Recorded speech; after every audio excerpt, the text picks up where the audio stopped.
Allahu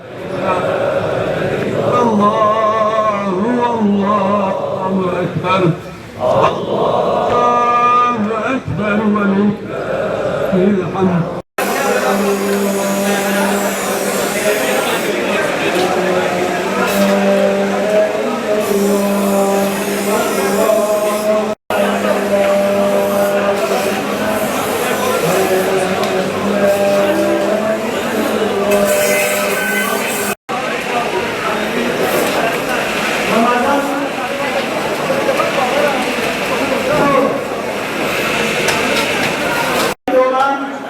Sıra numaranın seçmiş ve kalem vermek için buraya buyurun.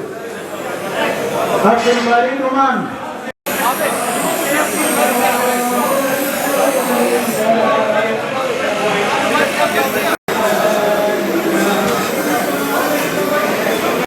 Bismillahirrahmanirrahim. Bizleri Kurban Bayramı'na ulaşan Rabbimize sonsuz hamdü senalar olsun. İstanbul'da hayırseverlerimizden almış olduğumuz kurban vekaletlerini yerine getiriyoruz. Şu an kesimhanemizde kurbanlıklarımız kesiliyor ve inşallah en kısa sürede de bunlar paketlenip ihtiyaç sahibi olan yetim ve muhtaç ailelere dağıtılacak. Biz Umut Kervanı olarak Türkiye geneli şu an hemen hemen birçok yerde kurban organizasyonumuz var ve bu kurban organizasyonumuzda tüm arkadaşlarımız sahadalar, gönüllü olarak çalışıyorlar. Allah-u Teala kendilerinden razı olsun.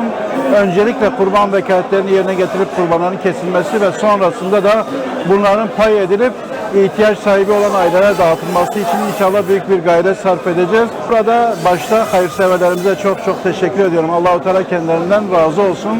Kurbanlarını makbul eylesin, kabul etsin ve onlara sıratta hayırlı bir binek ve cennete götüren hayırlı bir amel kılsın inşallah.